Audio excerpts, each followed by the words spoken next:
Sometimes when you do something different, people don't want you to do it. The floor of the New York Stock Exchange was for men. I was coming from a place of, wow, 100 million Americans are invested in the stock market. They need to know more than just watching the opening bell and the closing bell every day. I'm going to give it to them.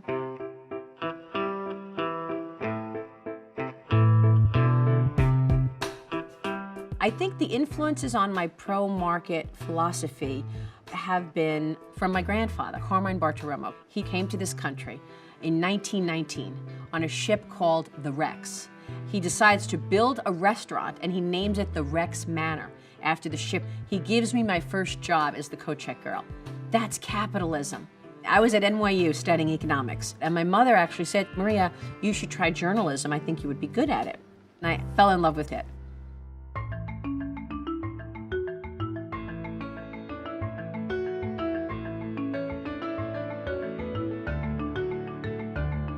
They were a young, small network and they needed help. I'm running the teleprompter, I'm floor directing, I'm ripping scripts. Business journalism was an industry in its infancy. And so the media was following what was actually taking place in the world, and that was the individual investor revolution.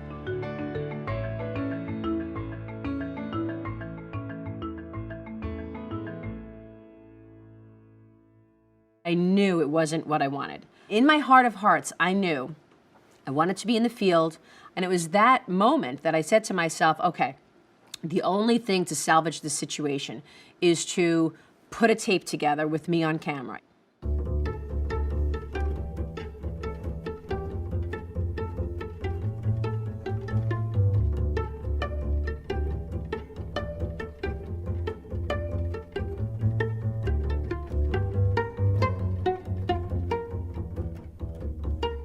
It was scary because it's all older men in suits. Many of them did not want me down there. And this older guy, Mike Robbins, he was a director of the New York Stock Exchange. Run along, this doesn't go on your little TV show. We're doing business here. Don't come back. I just said, don't speak to me that way. But it was that day that I said to myself, I can't allow these guys to harass me like that. I have to hold my ground. I need to own this job so that these guys can't push me around. Fast forward a few more years, I go to a party. Who walks in? Mike Robbins. Next thing I know, tap on my back. I want to apologize for harassing you so many times. I'm sorry. I read your column in Business Week, and you're doing a good job.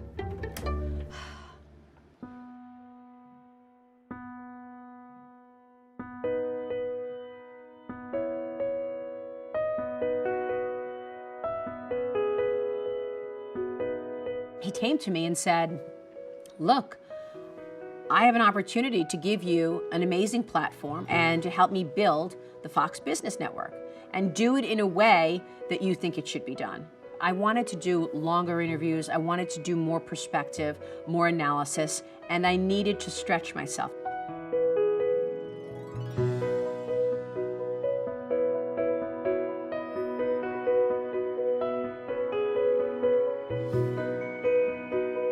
We didn't necessarily do it on purpose, but it just so happens the best performers were women. So now we have an all-woman team on air. I think we have hit a turning point, though. I do see change. I mean, even the last man standing, if you will, Wall Street, you're seeing increasing numbers in terms of women. You go on the floor of the New York Stock Exchange, there are a lot of women down there today.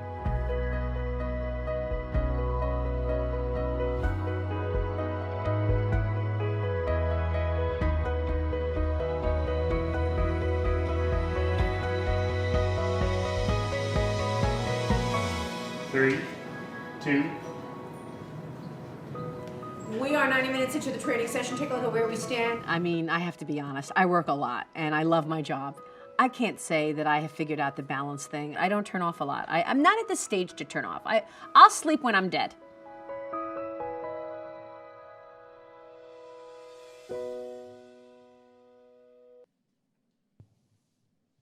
Great to see you all. It's been an honor. Thank you, AOL. Thank you, Nancy. Thank you, makers, for that video. Wow. What an amazing video that was. I think to tell the full story, we should cue Tim Armstrong's video when he asked you to be a maker just a few months back on our set. Joining me right now is Tim Armstrong. He is Chairman and CEO at AOL. Tim, great to see you. Maria, congratulations on 1 year. And Thank you. I didn't just bring myself, I brought an entire AOL gift for you, which is we wanted to have you become one of the makers, which is the top couple hundred women leaders in America that we've been profiling. And we have a documentary on PBS and the largest women's leadership site. And you are one of the most incredible women leaders in the U.S. But this is a formal invitation from the Makers team and from me to have you join that legion of incredible women. Wow. Tim, thank you so much. I am honored by this. I wasn't prepared for this, but I want you to know that I followed the Makers. It would be an incredible honor and opportunity for me to stand alongside these unbelievable women. So, wow, thank you so much. Well, you did it first when you came over here a year ago, but more importantly, I think you were the first person to really start doing live broadcasts from the floor of the New York Stock Exchange. So for all the women in the world and men in the world, you were a great symbol of being live and being a leader in one of the most dynamic industries in the world. So, so kind. Thank you, Tim. I love that. Thank you so much. Please thank the Makers for me for actually thinking of me, and I appreciate the invitation very much. That was a total surprise. Thank you. That was amazing. So if we look a little bit tired, it's because we are. This morning, Maria launched a new show on the Fox Business Network called Mornings with Maria from 6 to 9 in the morning. So everybody tune in weekdays. Maria, you've done so much, and you've been amazing to work with for the last 18 months at Fox. How did you start? How did you decide you wanted to go into journalism? You know, I think the what you just mentioned in terms of the new show, I have to tell you, it was really a success today. So thank you, all of you, for the support. All we wanted was a clean show today. We actually got a great show. And so congratulations to everybody who was involved. You guys know my story. I mean, you know, I didn't know that I wanted to be in journalism until I was in college. And I actually was doing well in economics, so I studied economics at NYU. And so I just did what I know, and I did what I was doing well at, and that was economics. So my mother said to me in my junior year of college, Maria, I think you should take some journalism. I think you would be good at it. And so I said, okay, you know, maybe I'll try it, because I really didn't know what I was going to do with economics, by the way, at NYU. I just was doing well at it, so I kept going. And then I absolutely loved journalism. I fell in love with it. And I'll never forget all of my professors at NYU who were so great. I remember once, Marjorie Mandel, who I love so much, she used to send us to various places around New York and just tell us to write about it. So I've spent so much time, for example, at the Toe Pound. She said, go to the Toe Pound, just tell me what you see. And I would just sit there and write the ins and outs of what was going on at the Toe Pound. That is a really interesting place. Or Trump Tower. And so I just loved the urgency of news, and that was really how I started. I changed my major at NYU, got the internship at CNN, put my tape together and moved over to CNBC, and then spent 20 years at CNBC. Yeah, and 25 years later, here you are, first female to ever report on the floor of the New York Stock Exchange. 25 years ago, a little more than that. How have you dealt with being in what was a very male-dominated business, still is a little bit? How did you still forge ahead and cancel out any negative noise from people? You know, I think it's just really all about what you love, and I loved being down there, and I loved sort of learning new things and being in the middle of the action. And even though there was some resistance and pushback from guys like Mike Robbins, among others, I think, you know, for the most part, I had a lot of support. And we really can't do anything without some support, which is why I think the Makers is so important, because when women feel like they have support, they actually do feel like they can do anything. I mean, that was, I have to say, one of the things that was so helpful to me in my life, and not just career, but my life. I knew that I could try anything. I could do anything, because if I failed, I had my family there to pick me up. So I think it really does start at home. When you feel that support of family, when you feel that support of a community, like the Makers community, I mean, you feel like it's more empowering, and you actually can reach higher and do more. So I think because of the support that I've had from my family, I knew that I could try something, I could fail, and still land on my Chanels. And you know, that's what I've tried to do. But it's no, you know, I have to attribute so much of it to my family and the support I've had. Absolutely. And you know, you've interviewed hundreds of CEOs around the world, former presidents, and you know, President Obama. Who you know, do you still ever get nervous when you're doing an interview? You know, I do, but I think that once you prepare, you know, I think one of the things that my mom always used to tell me was success comes through preparation. And I really do believe that.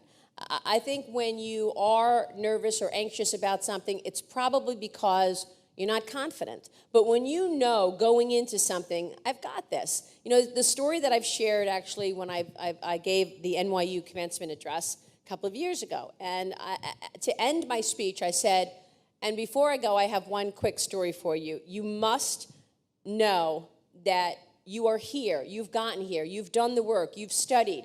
Now you're ready to do what you've been preparing for. Because at one point in my career, I thought I had seen it all. And, you know, having this front row seat to global business, I thought, wow, you know, this is terrific. And then I got a call that really made me realize that I had not. And it was from the New York Yankees. And they wanted me to throw out the first pitch. And so without hesitation, I said, of course I'll throw out the first pitch. Yeah, I'm going to throw out the first. I can't wait to throw out the first pitch. I hung up the phone, and then I said, oh, my God. What did I just do? I don't even know how to play baseball. Pitch. I don't know how to pitch. Now I'm going to go to Yankee Stadium and pitch 60 feet with 60,000 fans watching me. So what did I do? I realized that I didn't know what I was doing. And so I enlisted the help of a trusted friend, my friend Dan, and my husband. And we practiced every weekend and several nights a week. And so for an entire month, before I threw out that pitch, I was pitching in Central Park. I was coming home after work. I was getting my sneakers on, and I was going to make sure that I didn't blow it. So right before, so we get to Yankee Stadium. It's really exciting. And I'm in the dugout, and I had gotten my hair done, and I was all ready for it. I see Joe Torre. He puts a hat right on my hair, and I was like, oh, Joe, I really appreciate it, but I just got my hair done, but I will definitely like to take this hat with me. Anyway, so I go out there, and I'm ready to go to the mound, and they call your name. You know, they announce it, and the stadium is packed. I mean, it was like the playoffs, the beginning of the playoffs. So they say my name. As soon as I got out there, I get to the mound, and I go like this. And then immediately I'm like, what an idiot I am. Why did I just do that? Now I'm not going to get it over the plate. So sure enough, I turned to my trainer, Dan, and I said, Dan, what did I do? I mean, why would I ever do this? Look how many people are watching me now, and I don't even play baseball. He said to me, Maria, we've been training every week. We've been training every weekend. You've been working on this. Now go and do what you're supposed to do. I looked at him. I said, okay. He said to me, Maria, remember one thing. You are exactly where you're supposed to be. Go do what you're supposed to do. And I said, okay, so I got out to the mound, and all I could think of is, Maria, you've been practicing. You're exactly where you're supposed to do. I got it right over the plate. That's what I'm talking about. But that's the kind of confidence that you have to have when you know you've done the work. So as long as you prepare and you get, it doesn't matter if it's President Obama or the leading CEO in the world, you got this. You've done the work. And that's how I try to approach what I'm doing. Because sure, you get anxious and you get nervous. You know, the people who are talking with me and talking with all of us, I mean, they're busy people. They've got real schedules. And so you better be prepared and not waste people's time. And I always think about the person I'm interviewing or the audience watching. Do I want to waste that person's time? Never. I don't want to lose credibility and ever be the person who wasted their time. So that's what I think about, preparation. And you absolutely do prepare every single day. You know, I think we do have some college grads in the audience, and I think that an important question is, as they're navigating, you know, their schooling and sort of the path that they'd like to take, you know, obviously a lot of people look up to you. What has been some great advice you've been given along in the way, and what would you like, you know, what advice would you give to a college grad? I think it's really important to just go back to basics. First of all, I think one of the most important things when coming out of school and trying to chart your own path is work hard. There are no shortcuts. I mean, you know, when I look at my career, I know that it didn't matter who I knew, who my parents knew, who my family was going to help me with. It was all about my own performance. And so you always want to work hard and recognize that there are no shortcuts. Number two, I think it's incredibly important to do what you love. I am working hard the way I am right now, and I have to say, I'm 25 years in, and I am working the hardest I've ever worked again. I keep turning around saying to myself, wow, I keep working the hardest I've ever worked again. And the reason is because I recognize that there are no shortcuts, but I also recognize I love this, and I'm lucky. I love my business, so you absolutely must love what you do. And as much as I can challenge anybody out there to take money out of the equation, I would do so. It's not easy. We all have to pay the rent and get by, and it's tough, it's expensive, but if you can just take money out of the equation as much as possible to really find that thing, whatever that is, that gets you excited to get up in the morning, that's how you will succeed. And I think the third thing that I usually tell people emerging in my business is do the right thing. Because it doesn't matter where you are. You could be in Europe, Africa, America, China. There's one thing that will always follow you. And it will always follow you, and that is your reputation. So you must cherish it, you must protect it, and you must always do the right thing. And we all know that there are times in our lives when we're faced with a dilemma, and we're thinking, well, I could go the easy route. It's hard, it takes courage to stand aside and take a stand and actually do the right thing. So that's really critical. So I would say those are my three, leading pieces of advice. I think there are others, but, they come along with what, as you're working in your career and you're developing more, granularity as far as where you want to go. Mm-hmm. But if you those are the three rules I think that will guide people. And 18 months ago, you made the very courageous decision after over 20 years at another network to make the switch to Fox. Why did you do that? Well, it was a tough decision. It really was, because I grew up at CNBC and I loved CNBC, and I, had a great situation there. I was the face of the network for a little while. And I think that at one point in my career, I had to ask myself, am I still growing? And I need to be growing, and I need to be stretching. And I think at a point in my career when they asked me to sign another 5-year contract after I had been there for 20 years, I had to take a serious look at it and say, do I want to be doing this the way I'm doing it for another 5 years? Because once you're in the contract, you don't want to break bridges. You can't just leave. So that would have been 25 years at CNBC. And when I started to peel back the onion and started to think about it, I realized there were too many soundbite situations. It was too short term. It was very much stock market centric. What's the stock going to do in the next 3 months? What is the earnings going to be in the next 3 months? And I wanted more perspective. I wanted more analysis. I wanted to feel like I was growing. And, also the opportunity to work with Roger Ailes again, who was the guy who put me on the air 20 plus years ago, was really something that I felt like, he will help me grow.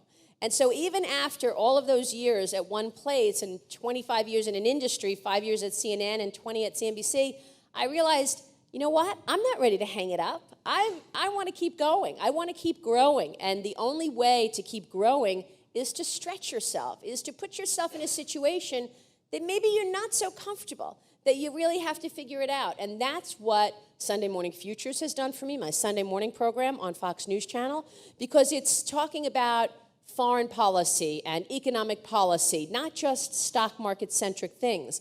And our new program, Mornings with Maria, is taking me into a new realm because, again, it's not just about the stock market. It's about, ordinary people, 100 million Americans having, an idea, not exactly what to do with their money, but knowing that these subjects are important to them. And so what can they do to learn more about their own financial life?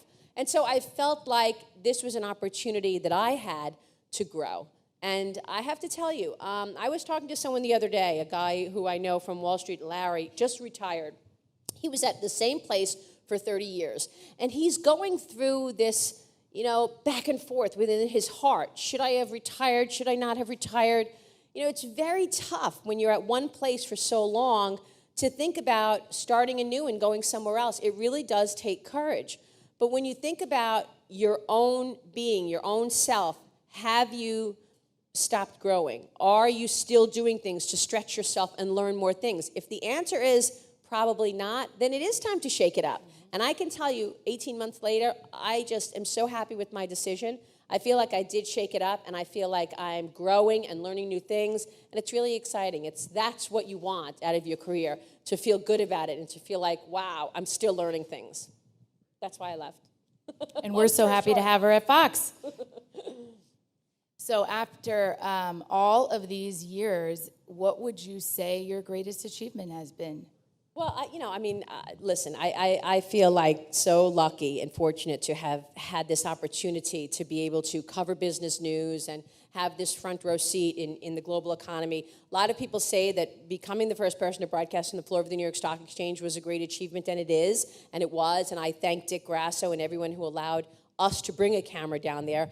But I also think in my career, what I've been able to do is level the playing field in terms of information flow. I mean, look where we are. We're at AOL Build. We are at AOL, which was one of the early, nucleuses of leveling the playing field. I'm proud of what you all have been able to do. And I feel like in my own small way, I've also contributed to it, because when I used to get up in the morning, when I used to broadcast from the floor for Squawk Box, the morning show on CNBC, the first thing I would do was I would call all my sources at different trading desks, and I would say to them, what are you telling clients to do today? What stocks are you upgrading or downgrading? Now, back then, 20 years ago, the information about upgrades and downgrades was not out. And by the time you found out that Goldman Sachs was upgrading IBM, for example, the stock was up $5 or $10. It had gotten away from anybody who really wanted to get in on that move.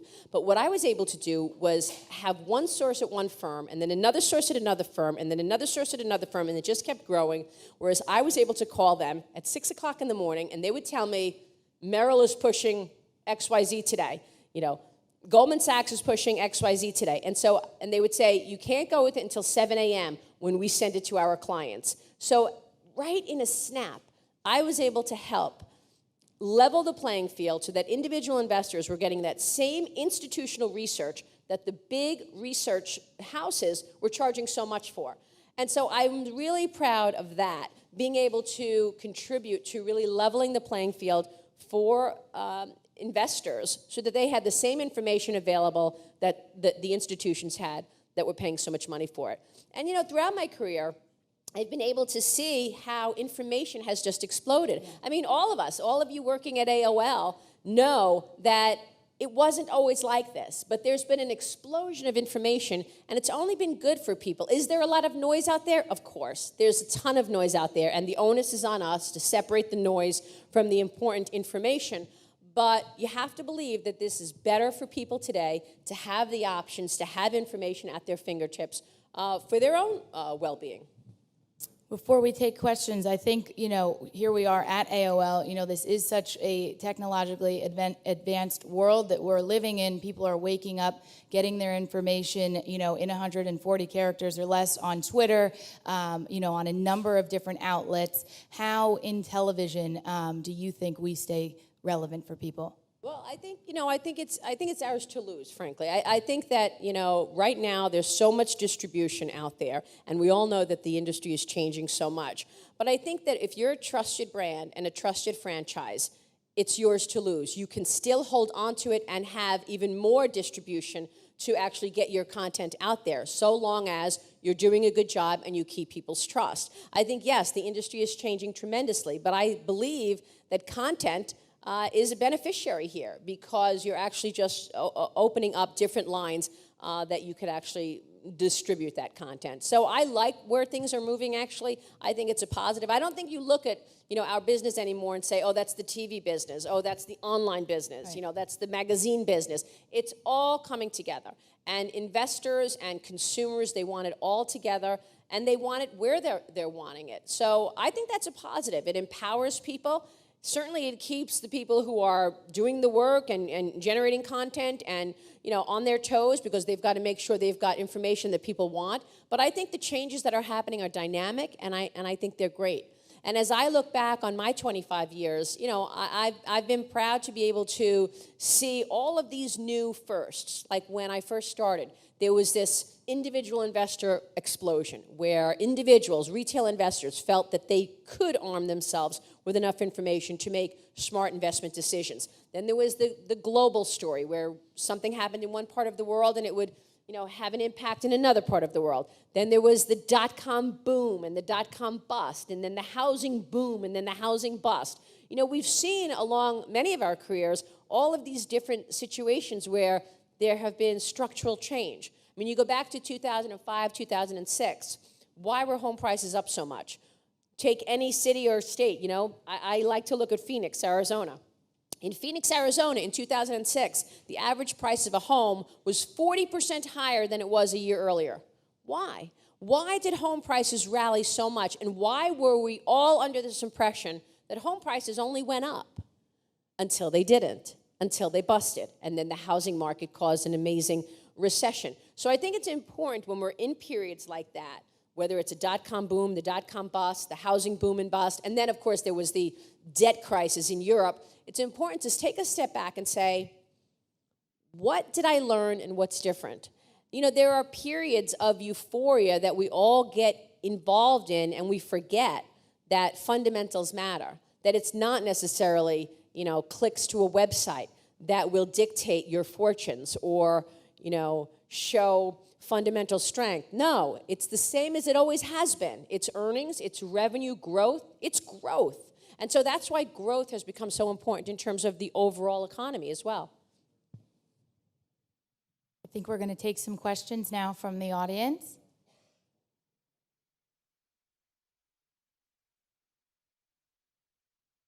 Hi. I too studied journalism, so I wanted to say thank you for all that you've done for women in journalism. Thank you. But my question is, how can young people in their early 20s improve their financial literacy and get a head start on investments and just being smart about your money? Like, what's the best place to start? I think this is such a good question, and thank you for asking it. You know, how did I start? First off, I do not come from some big business family that, you know, I knew right off the bat what to do. I learned so much of what I know on the job. That's first of all. I think the first thing that you want to do is take the fear out of it and recognize that we're all the same.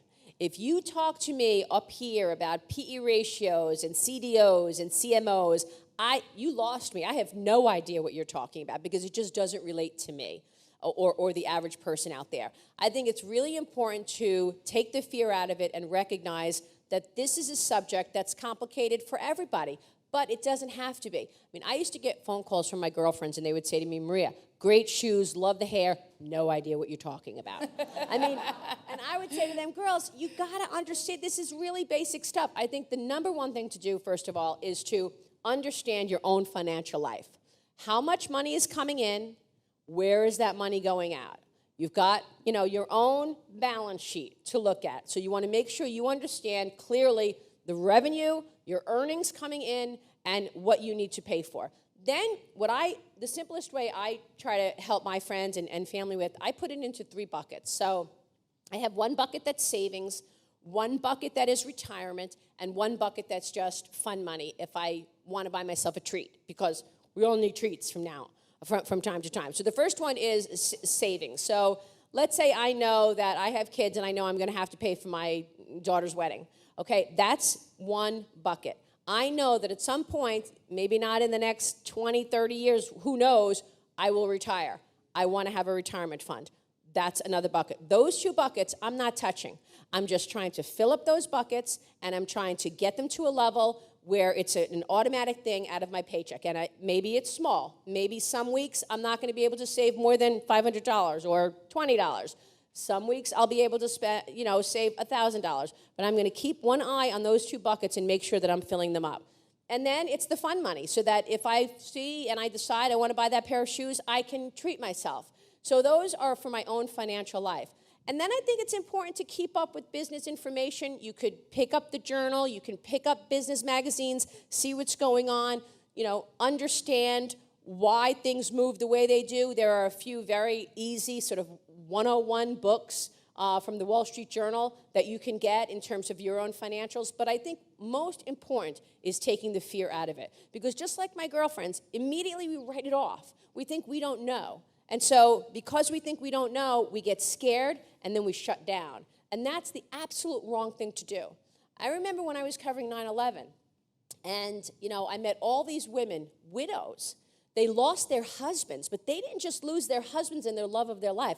They lost the person who knew everything about the finances, and they didn't. And so they were at double, triple the loss because they had to figure out who was paying the mortgage and where do I send the check and what do I do now? And so it's so important to have some independence when it comes to your own financial life. Thanks for asking the question. I do think it starts at home. And so for the mothers in the room, I do think I've always wanted to start a company teaching kids about money. I always thought, but I was never willing to give up my day job to do it, and so it never really panned out for me. But, from a very young age, I remember saying to my mom, when Mr. Softy Truck was coming down the block, I would say, Mom, the ice cream man is here. Can I get a cone? And she would say to me all the time, you can, but where are you going to get the money? Do you have any change in the jar? And from then on, I started saving my quarters and my nickels in a jar so that when the ice cream truck came, I could buy it.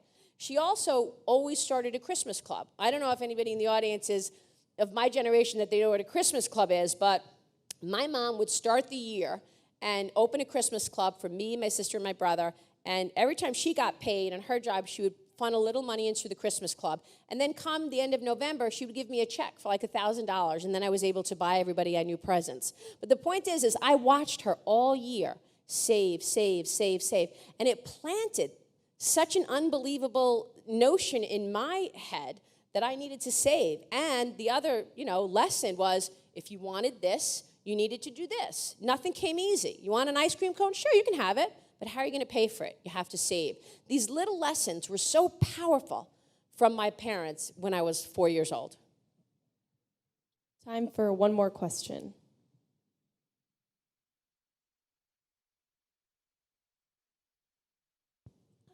Okay. So in this industry, you tend to get pigeonholed a lot without even realizing it. So my question to you is, how are you able to go from producer to on-air reporter? Well, it's funny. I was telling a colleague once about this as well. Nobody actually tells you, Maria, do it this way because you want to be the star of the network. No one says that to you. And no one actually tells you, Maria, make sure you work incredibly hard because they're not working hard and you could actually get the job if you work this hard. That advice, you sort of have to figure out on your own. I think I was always a hard worker, and when my boss, the story of CNN was I was working on the assignment desk, and I had been there 5 years. And I was loving my job. I would come up with story ideas, write a script, and then give it to one of the people who were on air, and they would do it on air. So I was the producer of Terry Keenan, Jan Hopkins, Kitty Pilgrim, and I would write their scripts, and they would go on air with it. And I loved it. I had no interest in going on air because I didn't even think it was achievable for me. So then Lou Dobbs, my boss at the time, changed the assignment desk. He said, we have to shake up the assignment desk. Maria, you're going to go and become the senior producer in the morning show. And so going back to mornings again, overnights, and that would have been like the third time that I was doing it. And I also, more importantly, realized that that wasn't the job I wanted. I finally had figured out after 5 years at CNN what I was good at. And that was I had come up with a great Rolodex. I knew who to call when the story was breaking and where to get the information. And so it was that letdown of being taken off the assignment desk that pushed me to put a tape together. Because I remember that day when he told me, you're moving to the mornings, you're going to be the senior producer in the morning show, you're no longer on the assignment desk. I went up to the 22nd floor at CNN in the library, and I cried my eyes out. And I called my then boyfriend, and I was like, I can't believe this, they're moving me, I'm so upset. And he said, Maria, you've been there 5 years, you've done every job, you're going to have to put your own tape together and leave. And I thought, yeah, I know, but how hard is that? So I accepted the position reluctantly, and then I started going out with the crew regularly, and I would say to them, oh, can you just shoot me on air? And so little by little, I put myself on camera, and I put a tape together. I sent it to CNBC, the only place I wanted to work, because they were the only ones that were focused on business news, and I loved business news. So I created my own fate. I mean, you have to create.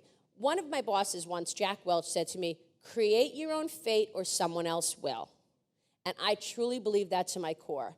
You must create your own fate, because if you don't, someone else will. You will be a cog in the wheel, and you will go where you're told or where you're directed. And so it's really important to know what you love and to follow your heart in terms of what you love and create your own fate. So you're right, people do get pigeonholed, but you have to stop it. You know, I mean, I was getting pigeonholed, and that's one of the reasons that I left also. I was pigeonholed on the floor of the New York Stock Exchange, and I didn't want to be the dot-com girl on the floor of the New York Stock Exchange, still talking about the same things we were talking about in the 90s. I wanted to break out, and I wanted a deeper, longer, broader conversation. And so I think in order to not get pigeonholed, you have to make sure not to get pigeonholed.